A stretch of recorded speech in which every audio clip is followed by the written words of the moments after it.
तीन कृषि कानून वापस लेने का फैसला लेना पड़ा। देश भर में एजिटेशन अमूमन साल भर से चल रहा था, वजह क्या मानते हैं? देखिए, पहले दिन से हम सब लोग, अपोजिशन की पार्टी सब लोग कह रहे थे कि ये तीनों कानून अनकॉन्स्टिट्यूशनल है।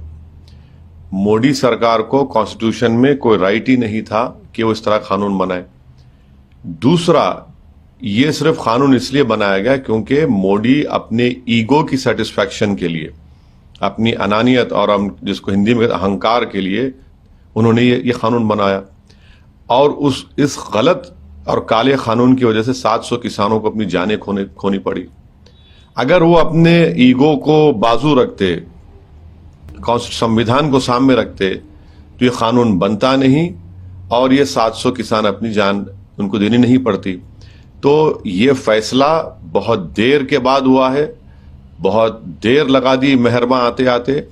और तीसरी बात यह है कि मोदी, ये मैं शुरू से कह रहा हूं, ये सरकार डरती है जब जनता रोड पर निकलकर प्रोटेस्ट करती है। और ये दूसरा एग्जाम्पल है कि पहले तो CAA का प्रोटेस्ट आपने देखा कि पूरे देश में मुसलमानों के साथ सेकुलर लोग ठहरे, अभी तक रूल्स नहीं बने उसके। दूसरा, ये किसानों का आंदोलन, तो ये यकीनन किसानों के आंदोलन की, किसान के तमाम किसानों की ये कामयाबी है। और चौथी बात, इसमें ये बात साबित हो गई कि ये बड़ा प्रचार बीजेपी ने किया था कि वन नेशन के लिए वन कानून होना चाहिए, आपको वापस लेना पड़ा। तो वन नेशन के लिए वन इलेक्शन भी गलत है। हर स्टेट में इलेक्शन जब भी होगा तभी तो हम सरकार को आड़े हाथ लेंगे और सरकार काम करेगी गरीबों का। तो ये वन नेशन वन इलेक्शन गलत है। और पांचवी बात यह है कि मोदी सरकार वो बड़े बड़े उद्योगपति, बिलियनर जिसको कहते हैं, उन पर बड़ा बैसाखी बनाकर उनको इस्तेमाल कर रही थी और देख लिया कि वो बैसाखी भी नहीं बन सके। तो इनको ये जो फैसला लेना पड़ा, इनको आने वाले स्टेट इलेक्शन में, इनको जिसे उर्दू में कहते हैं कि नविश्ते दीवार, राइटिंग ऑन द वॉल नजर आ गई। तो इसीलिए अपने आप को बचाने के लिए, अपनी पार्टी को बचाने के लिए उन्होंने ये फैसला लिया है। और इसमें ये मत समझिए कि मोदी जी बड़ा काम किए।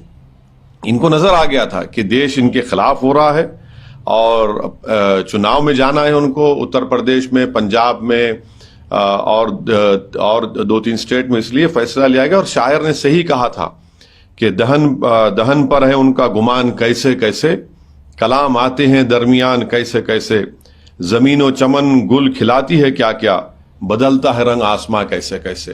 तो वो दिन दूर भी नहीं है इंशाल्लाह जब मोदी सरकार CAA का कानून भी वापस लेगी।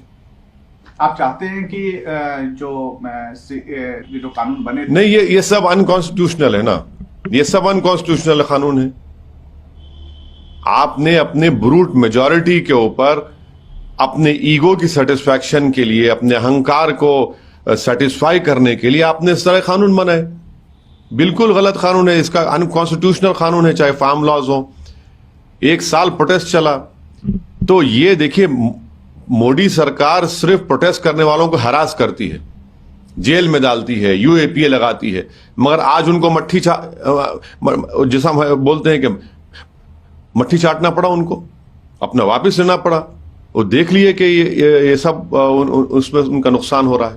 2 बातें जो आपकी बात से निकल कर आ रहा है सामने की, कृषि कानून बल्कि CAA, लेकिन क्या आप ये मानते हैं कि 370 का जो फैसला हुआ या 35A का जो फैसला हुआ वो भी अनकॉन्स्टिट्यूशनल है? आपने देखा कश्मीर में कल क्या हुआ? क्या हुआ? आप तो इंसानों को ह्यूमन शील्ड कैसा इस्तेमाल करके वहां पर आप गोली मार दिए।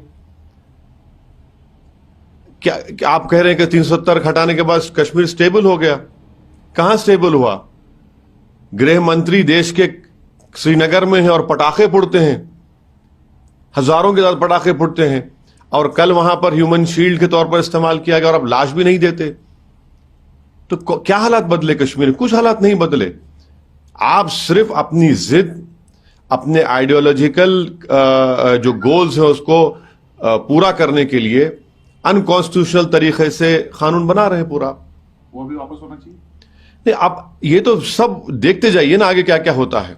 मगर क्या कश्मीर में स्टेबिलिटी आ गई? क्या कश्मीर में अमन हो गया? कहां हुआ है? जब लोग रोड पर निकलकर मरने वाले इनोसेंट लोग कह रहे हैं कि कम से कम हमारी लाश तो दे दो हमारी, आज आपको एक्सह्यूम करना पड़ा उनकी बॉडी को। कहां आपने स्टेबिलिटी लाई कश्मीर में? कहां LAC और LOC पर अमन है? लद्दाख में के अंदर आप जाइए, ऊपर चीन बैठा हुआ है। आपने पाकिस्तान से दोबारा सीज फायर क्यों किया और उसके बावजूद भी वहां पर ड्रोन से हथियार आ रहे हैं? तो देखिए हर महाज पर मोदी सरकार नाकाम साबित है और ये बताता है देश को, और हमको ये पैगाम मिलता है कि कोई भी सरकार अगर 300 MP सीट जीत कर ला भी लेती है तब भी वो गवर्नेंस नहीं कर पा रहे हैं ना, गवर्नेंस नहीं कर पा रहे हैं। इसीलिए इनको हालत मजबूरी में अपने आप को बचाने के लिए ये इस तरह के कानून को वापस लेना पड़ा, काला कानूनी और अनकॉन्स्टिट्यूशनल है। ये सवाल ये भी आ रहा है कि जो किसान मरे में क्या सरकार किसी मुआवजा या फिर किसी बड़े ऐलान का होना यकीनन देना चाहिए। जब सरकार इस बात को मान रही है कि हमसे गलती हुई और हम इस कानून को वापस ले रहे, तो ये सरकार का एक मॉरली भी और लायबल है इसके ऊपर, ये उनकी जिम्मेदारी है। अगर आप ये कानून नहीं बनाते 700 किसान नहीं मरते, तो कम से कम आप उनकी मदद तो करिए। देखिए जान तो चलेगी, जान तो वापस आने वाले नहीं है। पैसा किसी इंसान के, किसान की जान की कीमत नहीं बन सकता, मगर कम से कम उन किसानों से अगर मोदी सरकार को इतनी हमदर्दी वाकई में है तो हम इस बात का डिमांड करते हैं कि मोदी सरकार उनको एक्सग्रेशिया दे। जब आप मान चुके हैं कि यह अनकॉन्स्टिट्यूशनल था, इनसे गलती हुई, हमने अपने ईगो की सेटिस्फैक्शन के लिए अपनी ब्रूट मेजॉरिटी के ऊपर एक काला कानून बनाया जिसको हम वापस ले रहे हैं, तो उनकी मदद करिए। उन 700 किसानों के ताल्लुक से भी आप थोड़ा अपने दिल में नरमी पैदा करिए, जरा नमी दिखाइए और उनकी मदद करिए। और लखीमपुर खीरी में जो हुआ, लखीमपुर खीरी में तो वो तो मंत्री बने बैठे हैं, उनका बेटा जेल में है जिसने उन किसानों को मारा। आप मंत्री पद पे कैसा रहेगा, कैसे इंसाफ होगा उन किसानों से, जो 4 किसानों से जिसको मंत्री के बेटे ने अपनी गाड़ी से रौंद दिया, अपनी राइफल से उन पर गोली चलाई। अगर सुप्रीम कोर्ट सोमोटो नहीं लेता तो वो बेटा भी गिरफ्तार नहीं होता।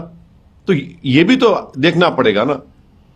कानून वापस जैसे लिए हैं, क्या मंत्रालय गृह मंत्री का? हमारा मानना यह है कि अजय मिश्रा जब तक उनके बेटे के ताल्लुक से कोर्ट कोई खतई फैसला नहीं कर देता, वो मंत्री पद पर उनको रहने का अखलाकी कोई वजह ही नहीं है। वो ना रहे, कोर्ट फैसला दे दे उनके बेटे के बारे में और फिर उसके बाद आपको सरकार जो चाहे करे। उनको क्यों रख रहे हैं वहां पर? मैं शुरू से कह रहा हूं इसलिए रखा जा रहा है क्योंकि उनका ताल्लुक एक अपर कास्ट कम्युनिटी से है और उत्तर प्रदेश में उस कम्युनिटी और कास्ट के वोट की बीजेपी की जरूरत है, इसलिए उसको नाराज नहीं करना चाहते, इसलिए उनको मंत्री पद पर रखे। मगर ये कैसा इंसाफ होगा कि उनके पिताजी होम मिनिस्टर के पोस्ट पर रहेंगे और बेटे के ऊपर केस चलेगा मर्डर का? ये तो सुप्रीम कोर्ट के सोमोटो लेने से ही तो इतनी बात आगे बढ़ी, वरना वो तो वहीं खत्म हो जाता। चलिए वैसे जी आपसे एक सवाल है कि जब इतना है तो क्या ये हम उम्मीद करें कि जो किसान प्रदर्शन में बैठे हैं वो वापस जाएंगे अपने घर? अब ये तो किसान आंदोलन में जो उनके नेता हैं, जो उनके जिम्मेदार हैं, वो इस बात का फैसला लेंगे। मैं उस पर कुछ नहीं बोल सकता, मगर ये बात तो साबित हो गई है कि इन्होंने, मोदी सरकार ने गलती की, अनकॉन्स्टिट्यूशनल कानून बनाया और ये इस बात ये भी साबित हो गई कि 300 MP रहने के बावजूद भी जब देश की जनता किसी सरकार के गलत फैसले के खिलाफ रोड पर निकलकर कंसिस्टेंटली प्रोटेस्ट करती है तो ये सरकार पीछे हट जाती है।